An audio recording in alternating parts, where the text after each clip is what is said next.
Kanalıma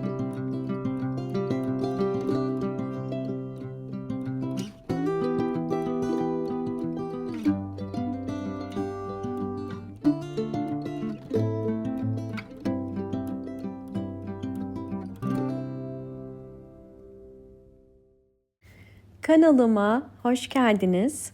Bugün sizlere uzun süredir çiçek açmayan orkidelerinizi yeniden canlandırabilmek için çok önemli bilgilerden bahsedeceğim.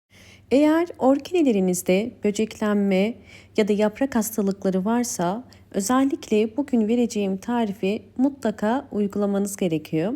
Orkideleriniz çiçek açmıyorsa bunun nedeni ya bir hastalık geçiriyordur ya da orkidenizin sağlıklı kökleri ve yaprakları yoktur ya da bir böceklenme durumu vardır. Bugün bütün bu problemlerden kurtulmak için soğan kullanacağım. Soğan bildiğiniz üzere güçlü bir antioksidan özelliği var. Soğanı bitkilerde ve evinizdeki diğer salon çiçeklerinde nasıl kullanabiliriz? Hemen tarifini vereceğim. Yarım soğan lazım bunun için. Küçük dilimlere ayırıyorum.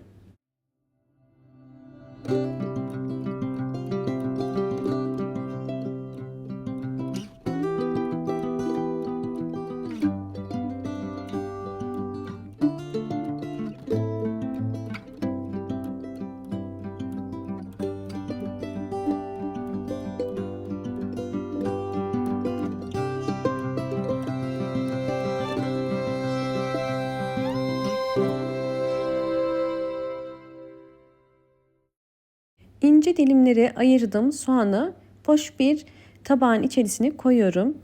Buradaki metotta üzerine kaynar su döküyoruz. Kaynar su döktüğümüz zaman orkide gübreleme işlemi daha hızlı olacaktır. O yüzden bu metodu uyguluyorum. Bakın toplamda 400 mililitre kaynar su koydum. Yarım soğanın üzerine ve şimdi bunu soğuması için serin bir yerde bekleteceğim. Soğuduktan sonra bunu çiçeklerimiz için kullanacağız.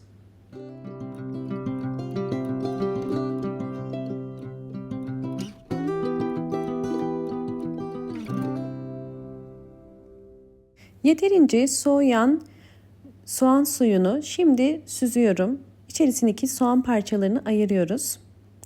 Elde ettiğim sıvı gübre ve soğan posası. Şimdi bu sıvı gübreyi tekrardan ölçü tabağımın içerisine koyuyorum. Şu anda toplamda gördüğünüz üzere 300 mililitrelik bir soğan kürüm var. Bunun üzerine su koyacağım. Su toplamda 700 mililitre olacak. 300 mililitre soğan kürünün üzerine 700 mililitre su koyuyorum. Toplamda 1 litrelik bir sıvı bitki besini elde ettik. Hazırlamış olduğum bu sıvı bitki besinini orkidelerde iki farklı şekilde kullanacağım. Bu yüzden püskürtme kabının içerisine de biraz soğan küründen koyuyorum. Ve bu işlemi de yaptıktan sonra hemen birinci metottan başlayalım. Bu şekilde orkide yapraklarında yaralar ya da sararmalar ya da orkide yapraklarında özellikle böceklenmeler, trips böceği gibi, unlu bit gibi ya da kırmızı örümcek gibi özellikle hastalık durumlarında ve böceklenme durumlarında yapraklara direkt sıkarak orkide yapraklarını bu hastalıklardan ve böceklerden kurtarabilirsiniz. Bu karışımı ayda bir kere orkidelerinize verebilirsiniz. Fakat orkidenizde bu saydığım hastalık ya da böceklenme durumlarından biri varsa sadece haftada bir kere orkide yapraklarına sıkabilirsiniz. Sadece orkide yapraklarına değil, özellikle orkidenin güçlü ve sağlıklı kökler çıkarması için bakın köklerine de bu karışımı aynı şekilde sıkabilirsiniz.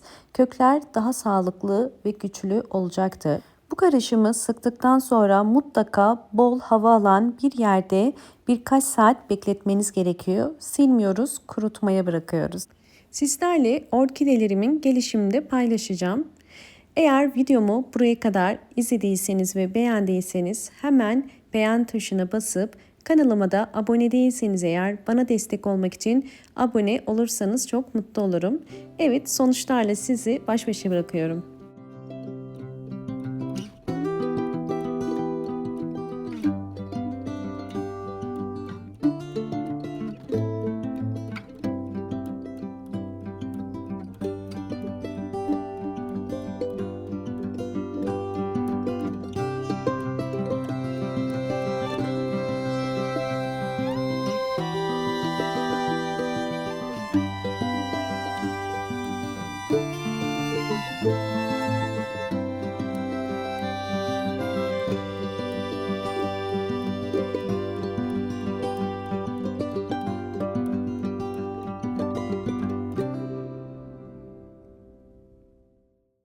Şimdi ikinci metoda geçiyoruz. İkinci metotta da orkidelerinize sıvı bitki besini olarak bu gübreyi vereceğiz.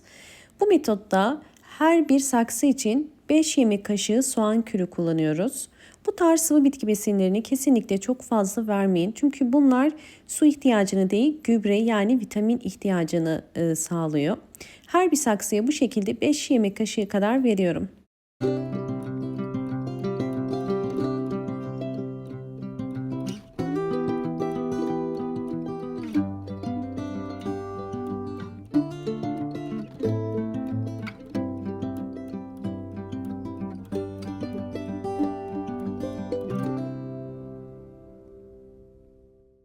Evet, gördüğünüz üzere orkidemin şu anda kökleri çok sağlıklı.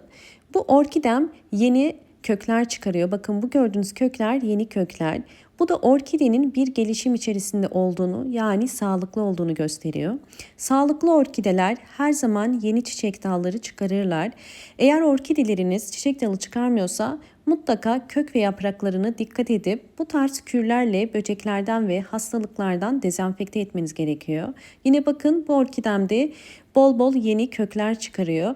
Bunu saksı içerisindeki beyaz ya da yeşil ya da kırmızı renklerinden anlayabilirsiniz. Köklerin çıkması demek aktif olduğunu ve orkidenizin bol bol çiçek dalı çıkaracağını gösteriyor. Sizlerle sonuçları da paylaşıyorum. Eğer videomu buraya kadar izlediyseniz ve beğendiyseniz hemen beğen tuşuna basıp kanalıma da abone değilseniz eğer bana destek olmak için abone olabilirsiniz. Ve bu videolarımı sevdiklerinizle paylaşabilirsiniz.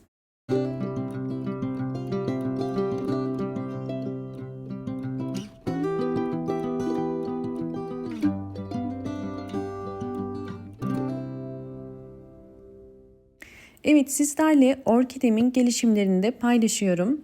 Özellikle artık kış ayına gireceğimiz için orkidelerin ışık alma ihtiyacı daha fazla olacaktır. Gün ışığından daha fazla yararlanabilmesi için ve bol bol çiçek açabilmesi için mutlaka orkidelerinizi pencereye yakın ya da direkt pencere kenarına bu mevsimde koyabilirsiniz. Sonbahar ayında orkideler direkt güneş de alabilir. Orkidelerin en önemli son püf noktası da bahsettiğim gibi ışık ve güneş alması. Orkideler yeterli güneş ya da ışığı alırsa sonbahar ayında tomurcukları sararmaz ve dökülmez. Bol bol çiçeğe dönüşür ve çiçeksiz orkidelerinize çiçek açar. Umarım bu anlattığım püf noktalar sizler için faydalı olmuştur. Hoşça kalın, sağlıkla kalın.